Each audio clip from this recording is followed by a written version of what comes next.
सभी पंछियां बारिश से छिप जाती हैं, लेकिन चील ही एक ऐसी पंछी है जो बादलों के ऊपर उड़कर खुद को बारिश से बचाती है। समस्या एक सी होती है, लेकिन निपटने का रुख ही अंतर पैदा करती है। नमस्कार, मैं आशीष और आप देख रहे हैं सोशल न्यूज।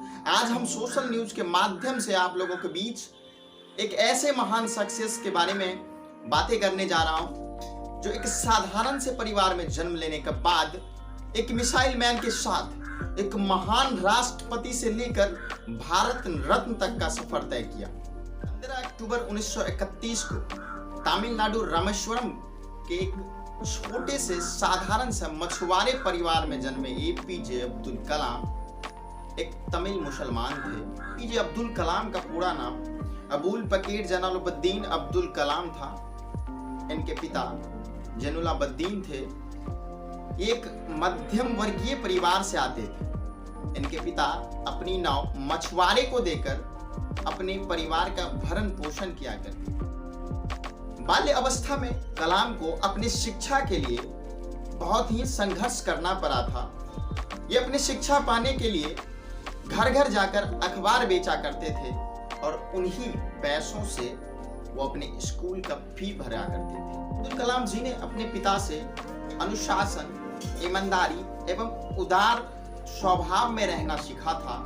कलाम जी का आरंभिक शिक्षा रामेश्वरम के ही एलिमेंट्री स्कूल से हुई थी। 1950 में कलाम जी ने बीएससी की परीक्षा सेंट जोसेफ कॉलेज से पूरी की। इसके बाद 1954 से 57 के बीच मद्रास इंस्टीट्यूट ऑफ टेक्नोलॉजी से इन्होंने एरोटिकल डिप्लोमा में इंजीनियरिंग की। बचपन में कलाम जी का सपना फाइटर पायलट बनने का था, लेकिन समय के साथ सपने बदल गए, लेकिन उनके हौसले ने कभी हार नहीं मानी।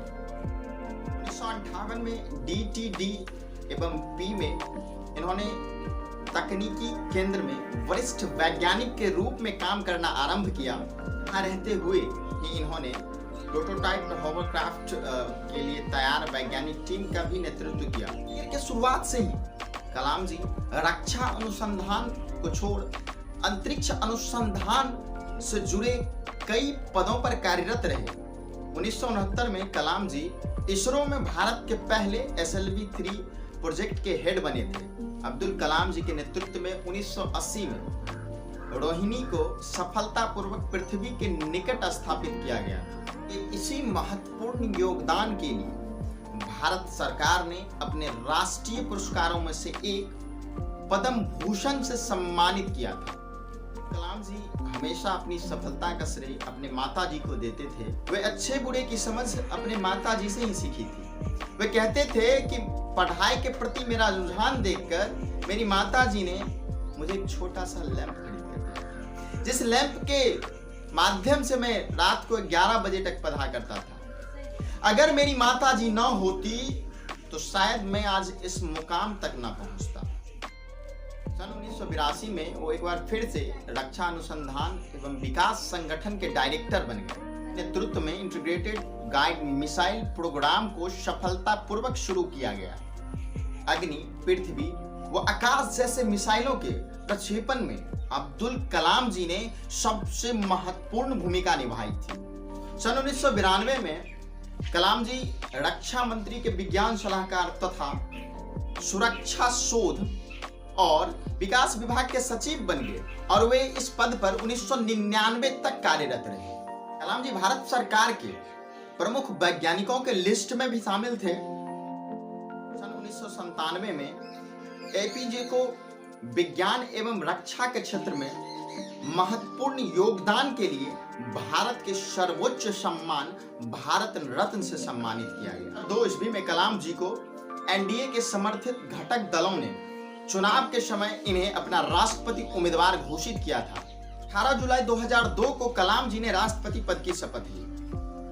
बिना किसी राजनीतिक बैकग्राउंड के बावजूद इस सर्वोच्च पद तक पहुंचना हमारे लिए एक प्रेरणास्पद था। एक छोटे से गांव और साधारण सा परिवार में जन्म लेकर राष्ट्रपति के पद पर पहुंचना कोई आसान काम नहीं था। कलाम जी का राष्ट्रपति बनना हमें एक बड़ी सीख देकर चली गई। कि कैसे अपनी लगन, कड़ी परिश्रम और कार्य प्रणाली के बल पर आलोचनाओं को झेलते हुए एक बड़े पद तक पहुंचे, ऐसा जीवन में आगे बढ़ते गए।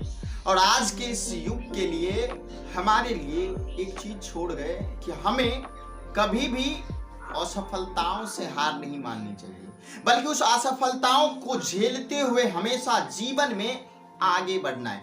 उसी असफलता को सीढ़ी बना के उस पर चढ़ना है। कलाम जी को बच्चों से बड़ा ही स्नेह था। वे हमेशा से युवाओं को कुछ न कुछ सीख देते आ रहे थे। उनका कहना था कि एक युवा ही किसी भी ताकत को बदल सकती है, किसी भी ताकत से लड़ सकती है। देश उन्हें मिसाइल मैन के नाम से जानते हैं और विज्ञान एवं रक्षा क्षेत्र में उनके महत्वपूर्ण योगदान के लिए हम उन्हें भारतीय प्रक्षेपास्त्र में पितामह के रूप में भी जानते हैं। जी भारत के ऐसे पहले राष्ट्रपति थे जो अविवाहित होने के बाद वैज्ञानिक पृष्ठभूमि से आए थे। राष्ट्रपति बनते ही एपीजे ने देश में एक नए युग का आरंभ किया जो आज भी हमारे लिए आयाम है। राष्ट्रपति पद छोड़ने के बाद Kalam ji Indian Institute of Space Science and Technology के चांसलर बन गए। साथ ही अन्ना यूनिवर्सिटी के एरोस्पेस इंजीनियरिंग कॉलेज में ये प्रोफेसर के पद पे भी नियुक्त किए गए। देश के कई कॉलेजों में इन्हें विजिटिंग प्रोफेसर के रूप में भी बुलाया जाता था। आदरणीय कलाम साहब की कुछ कृतियां भी प्रकाशित हुई थी जो हमेशा से देश को कुछ न कुछ सीख देती जा रही। शिलांग के एक कॉलेज में बच्चों को बीच लेक्चर देने के दौरान अचानक वो गिर पड़ी। स्थिति नाजुक होने के कारण उन्हें आईसीयू में एडमिट कराया गया।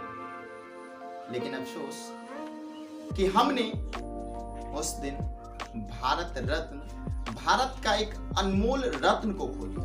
वो हमेशा के लिए देश को 84 साल की अवस्था में अलविदा कह चले। विज्ञान के क्षेत्र में विख्यात रहे कलाम जी देश को आत्मनिर्भर तथा शक्तिशाली बनाना चाहते थे। तत्व विज्ञान में देश को स्वावलंबी बनाया। जी के कार्यकाल में इन्होंने देश के लिए बहुत बड़ा योगदान दिया। सरल एवं साधारण स्वभाव के लिए प्रसिद्ध रहे थे। एक मुस्लिम होने के नाते दूसरे देशों से इन्हें बुलावा भी आया था। इसके प्रति प्रेम को लेकर इन्होंने कभी देश को नहीं त्यागा। कलाम जी हमेशा से देश के युवाओं का मार्गदर्शक बने रहे, हमेशा देश के युवाओं को मार्गदर्शन कराते रहे।